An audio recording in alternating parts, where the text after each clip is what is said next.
Hello again. Now let's look at the Equimaps interactive tool in our Equimap webpage, and let's here guide you through the chapter of health equity indicators that relate to gender health equity. So for 2012 we have looked at the life expectancy difference between women and men. Here you will see in darker blue those countries where life expectancy difference is higher. Even you will see that in some countries, you can see this in the bar chart, this is higher than 10. So let's look at them by clicking here and changing in this legend the upper threshold of 10, and then you will see here in dark blue the countries where women outlive men more than 10 years. This is followed by women by countries where women outlive men by 7.5 to 10 years. So most of these countries are in the Russian Federation, former Soviet republics, and Mongolia. Now, from 5 to 7.5, we see most of the Southern Europe states and Latin America, South America, and then some countries in Asia, Korea and Japan. And this is lower, the life expectancy is lower in countries in Canada, Mexico, and Paraguay, Bolivia, but then a lot of Sub-Saharan Africa, India and China, and Southeast Asia, even Australia, and this is where it's even lower. Now, there might be many reasons for that. Now let's even look at the countries where we add here a level where women have a life expectancy lower than men. So these are these countries. You will see them reflected in this map.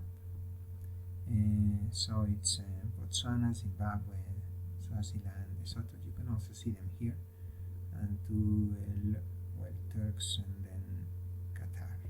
So these are the countries. So this is how the world looks like in terms of life expectancy difference. Now we have taken as a standard Japan in the life expectancy difference.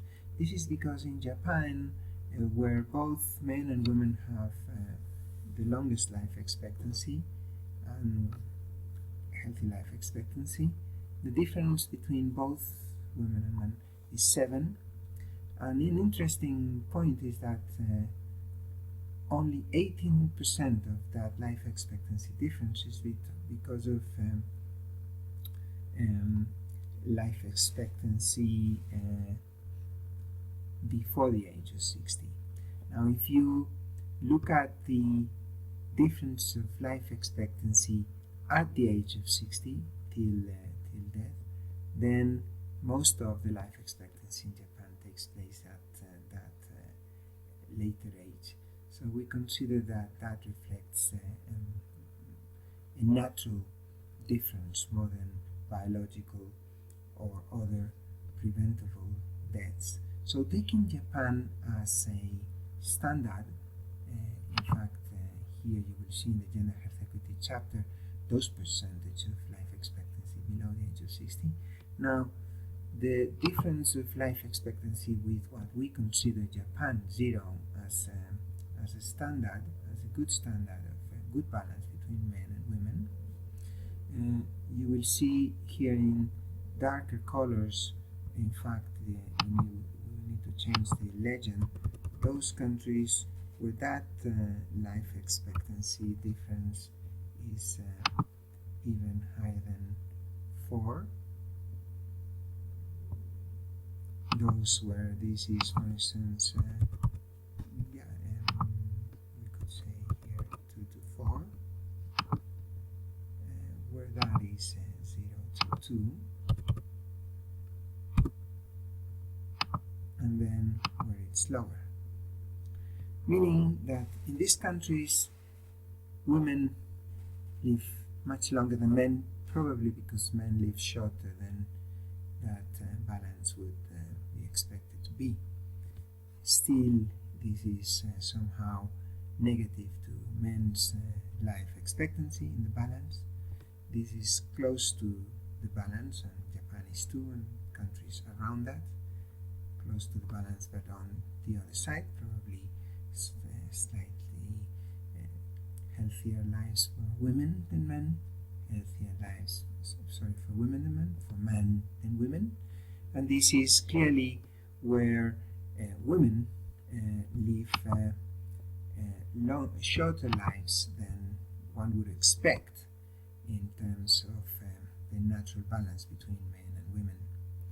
Here, it's interesting that the life expectancy gap is shorter in countries that we normally see as good gender policy examples, like Norway, Sweden, only 3 years, half that of Japan. Why? Well, these maps and these indicators are there to help you ask questions and then further look into the potential reasons. This is the life expectancy when at 60. So considering all the people that survive after the age of 60, what is the life expectancy then? And you see that it is 5.7 in Japan. The difference that is similar in all of these regions, but is much lower in these countries, in sub-Saharan Africa, Iran, Afghanistan, Pakistan, the Arabian Peninsula, where probably women have had a much tougher life in some respects. So there are many questions to reflect upon in gender health equity, and we hope this map, this tool, can help you do that and help us improve our analysis and go deeper in this very important dimension of health equity, which is gender health equity. Thank you.